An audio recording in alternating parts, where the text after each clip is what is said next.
Fear is the currency of the very beast system itself, even more than money, more than influence. What are those money and influence used for? Well, none of it works unless a good deal of them are used to reinforce fear.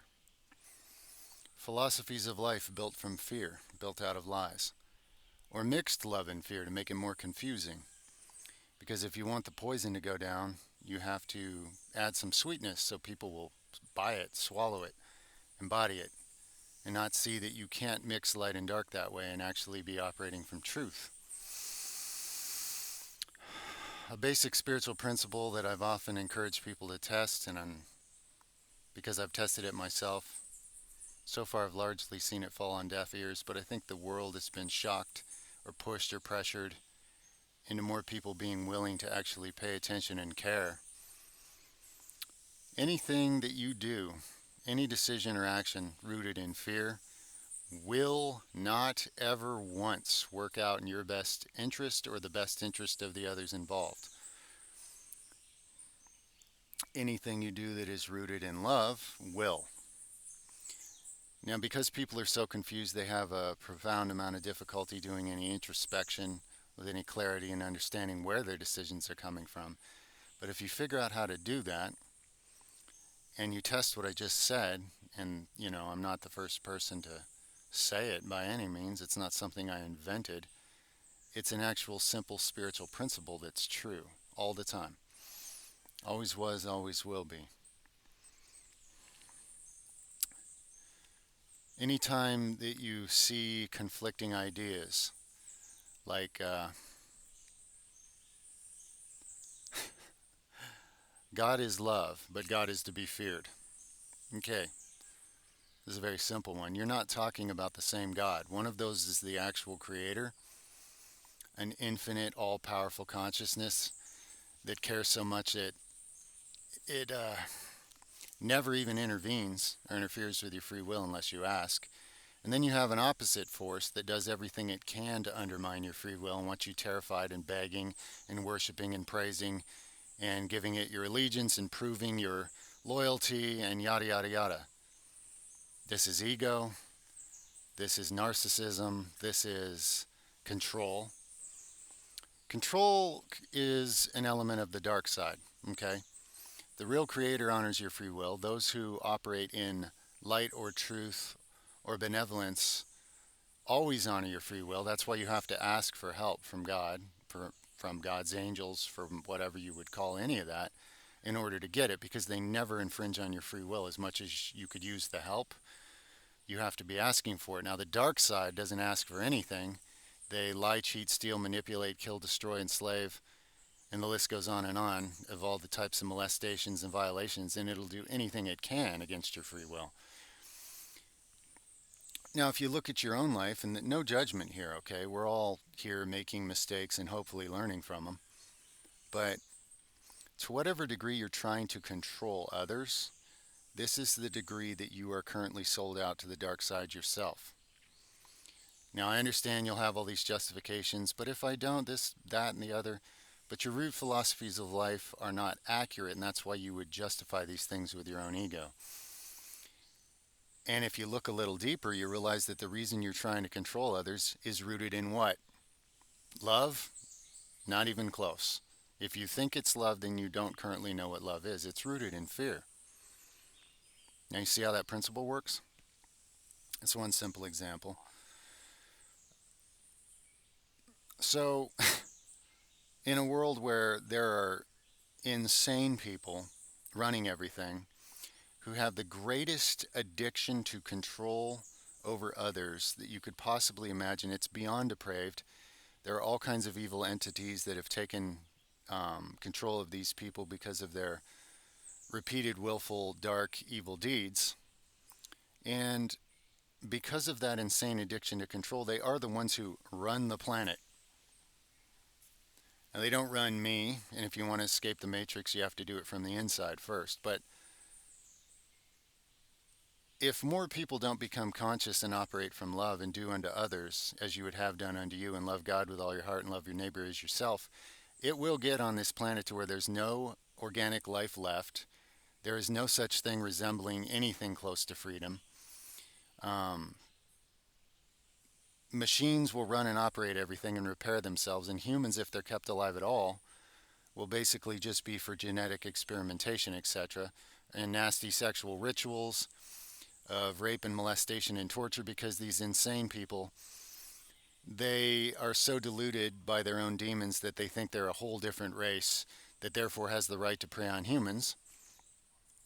And they think they get power and they think they get youth from terrifying people and then extracting that energy. Now, I will admit that if you have a population of billions of people scared, operating under false beliefs, you can get a whole lot of work out of them. You can get them to, pay you all the money and do all the labor and build all the weapons you use on them and on others. You can do a lot of things like that. But if you think that torturing children to death and drinking their blood makes you youthful, and you look like a bag of corpse from a young age and you die young just like everybody else, you are obviously completely insane because of your own evil spirits. Just had to throw that out there. The pleasures of insanity.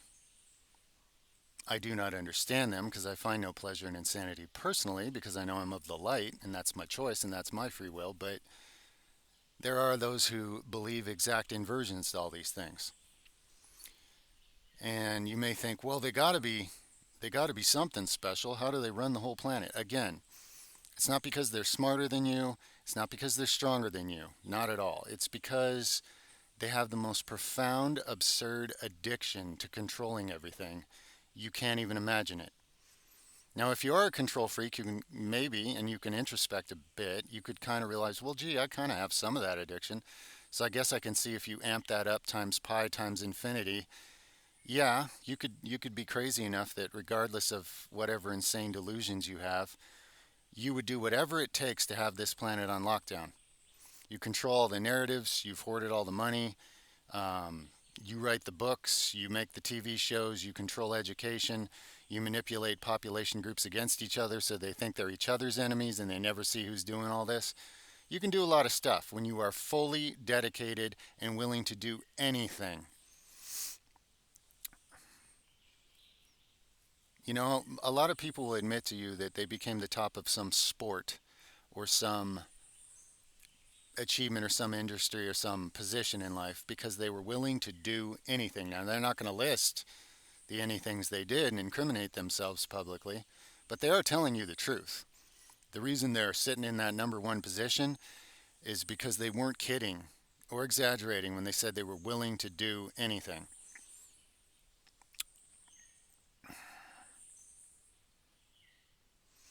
He who is least among you will be greatest. Now, this is a spiritual truth.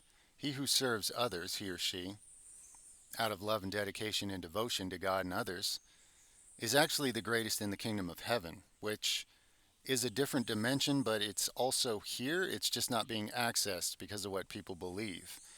People aren't bearing fruit. They've had their hands tied by a lot of false doctrines, beliefs, manipulation, brainwashing, and evil and fear, as usual. The path of life and the path of death and light and dark are exact opposites. They do not overlap. If you turn a light on wherever the light is, the darkness is not. Now, they bump up against each other, but they are not occupying the same space. This is a metaphor for a spiritual principle.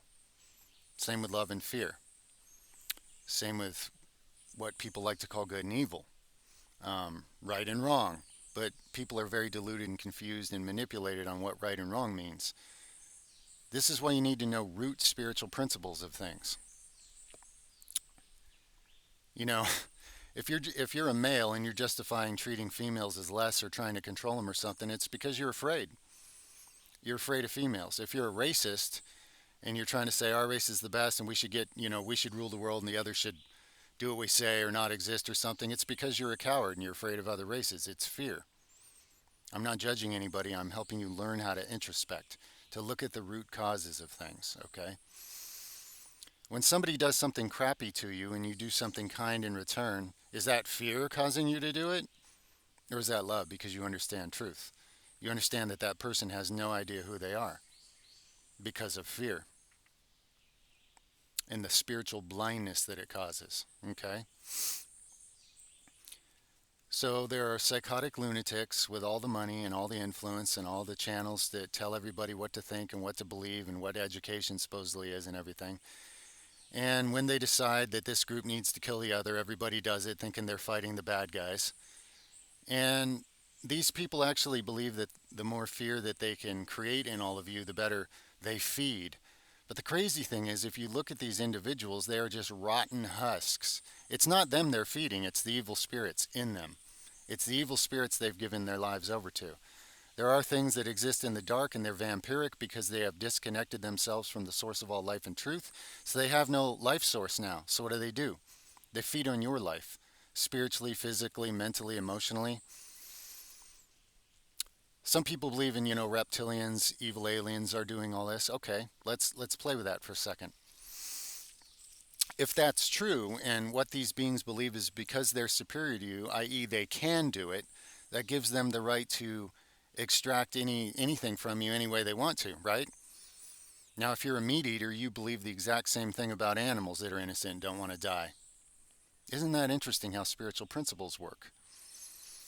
So, by unconsciously going along with what is darkness, you also give it permission to have more say, to have more control, to darken your wit, to darken your perception, to dull your spirit, to dull your illumination. It's the opposite of the quickening of your spirit. It's kind of the losing of awareness of your spirit. And you're playing into something, whether you're choosing these things consciously, which makes it even more karmically on you, for lack of better words, or you're most the populace who isn't conscious enough to even make these decisions consciously for themselves. But the subconscious mind recognizes without judgment what you're doing, and you're still agreeing to it. Now, these so-called elites, they put their symbols, they put their truths, they put it in movies and they call it sci-fi or horror. They put their symbols everywhere and they have everybody dancing around like idiots and praising it and doing all these rituals for them. They love this kind of stuff, and they love that they get to do it right in front of you all. And they get to teach you how to not observe your own experience, not observe patterns, not observe cause and effect, and believe things that are in contradiction to the truth and operate accordingly. And none of this will ever change if it stays that way. Where to start with this? Love the person next to you. It doesn't necessarily mean enable them if they're abusing you, and you might need some distance. But you need to cultivate love in your heart, and you need your decisions and your clarity and your actions in life to be rooted in love if they're ever going to work out in your best interest in others. That's the only way this changes on this planet.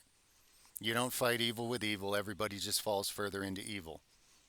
That's why the planet's been stuck in pathetic health, pathetic awareness, pathetic life, abuse, suffering, destruction, and misery everywhere, and it's all unnecessary, but it keeps perpetuating. Basic, simple root spiritual principles. Fear will rot holes in your gut and undermine your brain and body. It'll rot your teeth out. It'll rot your perception. It'll give you brain rot. It'll make you believe a lot of things you shouldn't. It'll make you do a lot of things you shouldn't. It'll make you participate or go along with or not make any changes to things that you should change. It'll make you go along with a lot of things you shouldn't. You're funding it, okay? The Matrix is a good metaphor for this. In the Matrix, the way the metaphor is done is like, people are unconsciously in some kind of dream simulation while their physical body's being used as a battery for machines that have taken over the planet. Okay. And many, when they wake up and see the scale of how destructive and how dark it really is, they'd rather be blue-pilled. Put me back in it. Now, I've dealt with this with people all my life. You try to share some truth that they don't have any root within themselves to face, and they will block it out. They will reject you. Some will just kind of roll their eyes back and not hear you and shut down. Others will attack you and condemn you and say you're wrong because you're threatening to wake them up, and they're choosing the blue pill. They want to believe that things are okay somehow when they're obviously not, which means they're not going to do anything to help, which means they're burying their coin like a coward. And whatever spiritual potential they would have had in life to bear some fruit is going to be given to someone willing to use it because they weren't willing to use it. It's a metaphor. The Matrix is a metaphor. It hit a lot of people hard because their subconscious recognized that it's a metaphor for something true. Let's talk about mass media. Mass media runs on the fact that you are all addicted to outrage. You want to be outraged at some group, a different political group. You think that voting means something. You think that electing the right man is going to fix the world. So man is your God, and that's useless. You think that, being outraged at those guys are the bad guys and they're the problem. Those are your brothers, and you're looking at a reflection of yourself. You just can't see it because you don't have the eyes to see. And while you're all divided and conquering each other all the time and yourself, those addicted to power that, again, are not smarter or stronger than you, they're just really depraved and addicted to doing whatever it takes to keep this planet on lockdown, to keep everybody from having any kind of spiritual illumination or connectedness in their awareness to the very God they come from. What do you think the war on genetics is? They know that if you purify this temple, you'll be able to perceive your own spirit. They know that you won't even need to read the books they burned and hid from you to know these things. And you'll be able to spot all the things they changed in the books that you have because you know truth, because you have direct access. So you can't be controlled by things in writing. You can't be controlled by things on TV. What happens when billions of people focus on all the things wrong with the world every day and whose fault it is, like the news tells you to do? That's the matrix. If you believe in any kind of law of attraction or manifestation, what are you giving your energy to? Blame, outrage, fear, the world sucks, it's pointless, it's those guys' fault, humanity's a bunch of junk, whatever it is. It's all the same thing. You are empowering those that have made it this bad to keep it this bad. You are feeding it. You are the battery of manifestation for this hell on earth. By the way, you are allowing your consciousness to be used by those who program it. I could ramble on like this out here in the woods for hours about this, but those are the basic, simple principles. And rather than waste your time and confuse you by going over the same thing 100 different ways, I'm going to leave it at that for now, okay? It's actually very, very simple, but that doesn't make it easy when so much dedicated effort and torture and misery and suffering and slavery and lies have gone on for thousands and thousands of years and programmed people to just keep being used this way and to keep passing it on and treating the animals in the planet the same way they're being treated themselves, thereby participating in it, thereby helping and manifesting hell on earth instead of thy kingdom come. And thy will be done on earth as it is in heaven. Who's with me? I love y'all. Over and out for now.